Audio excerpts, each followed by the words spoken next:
Sur fond de nouvelles concernant le renommage du Pentagone en ministère de la Guerre, une autre information vraiment urgente apparaît, montrant que Donald Trump est en train de réorganiser complètement les États-Unis d'Amérique sur une base militaire, comme cela s'est produit à l'époque de la Seconde Guerre mondiale. La Maison-Blanche a décidé de revoir le régime de contrôle des technologies de missiles afin de débloquer l'exportation de puissants drones d'attaque lourds vers l'Europe de l'Est et les pays du Golfe Persique. Il s'agit principalement des appareils de la classe MQ-9B et de leurs équivalents, qui, en raison des règles du régime de contrôle des technologies de missiles, étaient jusqu'à présent vendus à certains pays avec des réserves ou n'étaient pas vendus du tout.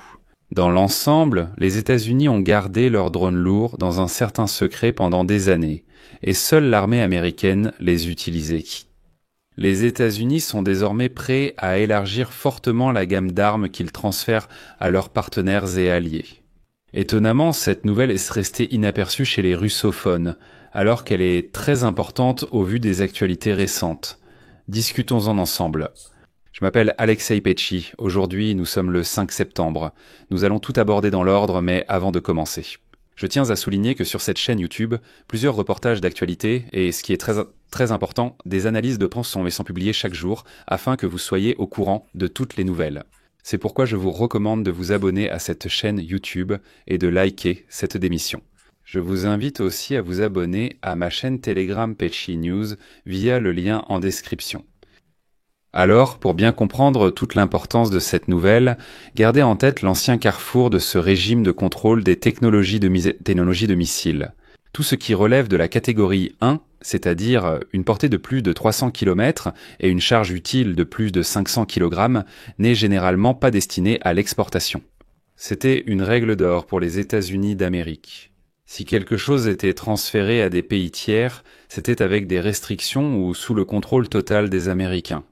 Cette arme est exclusivement destinée à l'armée des États-Unis d'Amérique. Cette nouvelle intervient alors que les États-Unis font des déclarations. Prétendument, au contraire, ils réduisent le financement des programmes en Europe de l'Est. Dans l'épisode précédent, j'ai expliqué pourquoi il ne fallait pas paniquer face à cette nouvelle. Je ne vais pas me répéter, je vous propose d'aller sur ma chaîne YouTube et de regarder l'épisode précédent. Mais revenons au régime de contrôle de la technologie des missiles. Régime de contrôle de la technologie des missiles. En 2020, les États-Unis avaient tenté de contourner ce cadre par une nouvelle interprétation, mais selon les publications, l'approche actuelle est encore plus stricte. La décision politique consiste à mettre ces drones lourds sur les rails de l'exportation sans les anciennes restrictions. Par exemple, le Wall Street Journal complète aujourd'hui le tableau ainsi. La question de la révision du régime de contrôle de la technologie des missiles est incluse dans le prochain paquet de décisions, concernant l'exportation d'armes. Les destinataires sont les alliés en Europe de l'Est et les principaux acheteurs dans le Golfe Persique. Le sens ici est très simple, c'est-à-dire accélérer les transactions. Et, ce qui était très important, lier les partenaires et les alliés à l'écosystème américain de renseignement, de communication et de défense aérienne. Et cela aussi c'est important. En effet, les États-Unis proposent déjà d'envoyer en Ukraine l'armée d'Arabie Saoudite comme force de maintien de la paix, à laquelle ils sont prêts à vendre leurs drones lourds. Et pas seulement, mais j'en parlerai dans le prochain épisode. Encore une fois, cliquez sur la cloche pour ne rien manquer. Maintenant, qui exactement et pourquoi ? En Europe, les candidats évidents à l'achat de drones lourds américains sont la Pologne, la Roumanie, les pays baltes et la Tchéquie. Au Moyen-Orient, il s'agit de l'Arabie Saoudite et des Émirats Arabes Unis, qui ont été contraints ces dernières années d'acheter des drones lourds chinois Winglong. Parce que les drones américains, tels que le Reaper, étaient là bloqués par le régime de contrôle de la technologie des missiles, régime de contrôle de la technologie de l'un des missiles. Et ici, la motivation de Washington est claire. Fermer le marché par une décision politique, tout en augmentant en parallèle la compatibilité des alliés avec les réseaux américains. Et ces réseaux incluent des satellites, des canaux de communication et des logiciels de guidage. Il faut comprendre que les Américains sont prêts à vendre plus qu'un simple drone. Lourd, oui, c'est sérieux, mais tout est lié. Communication, satellite, défense aérienne, etc. C'est pour cela. Suite. Voilà. Le Wall Street Journal souligne le lien. Exportation de drones, échange de renseignements et nouvelles règles d'escorte, tout faisant partie d'un seul paquet. En d'autres termes, les États-Unis cherchent à équiper leurs partenaires précisément avec des armes américaines afin d'établir une connexion claire et, ce qui est important, une compatibilité. À quoi cela sert-il pour l'Ukraine ? Eh bien, tout d'abord, si les drones lourds sont envoyés en Pologne et en Roumanie sans les retards précédents, cela signifie que tout ce réseau renseignement, surveillance et reconnaissance, c'est-à-dire renseignement, surveillance et reconnaissance, au-dessus du flanc et de l'OTAN, deviendra beaucoup plus dense. Cela se traduit directement par « on voit plus vite, on intercepte plus vite ». Eh bien, cela signifie une réelle économie de missiles et de drones pour la défense aérienne ukrainienne.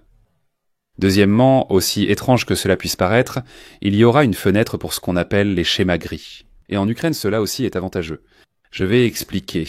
Les pays acheteurs prennent des plateformes américaines, puis signent un accord bilatéral sur l'échange de flux de données avec Kiev.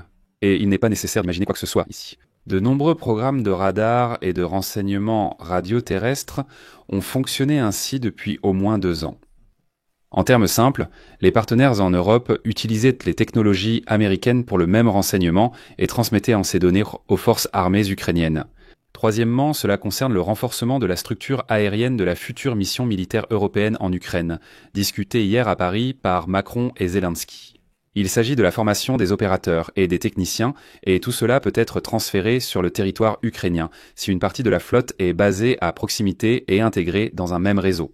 De plus, c'est un signal indiquant que les États-Unis assument finalement la couverture du ciel au-dessus de l'Ukraine. Ce n'est donc pas qu'une décision. Encore une fois, à qui vend-on ces drones lourds ? Aux pays d'Europe de l'Est et aux pays du Golfe Persique, nous nous concentrons sur les pays d'Europe de l'Est, car les États du Golfe Persique sont surtout opposés à l'Iran. Mais les pays d'Europe de l'Est constituent précisément la base sur laquelle seront déployées toutes les soi-disant forces de maintien de la paix. Pour l'Ukraine, après l'instauration du cessez-le-feu, maintenant voyons l'envers de cette histoire. Parce que le régime de contrôle de la technologie des missiles, n'est pas un traité des Nations Unies. C'est un club basé sur des règles. Mais quitter ce club, ou en réinterpréter agressivement les règles, sape l'idée même de contrôler la prolifération de ces vecteurs lourds. Soyons honnêtes, les concurrents des États-Unis sont présents sur ce terrain depuis longtemps et sérieusement, contrairement aux États-Unis qui ne sont pas pionniers ici.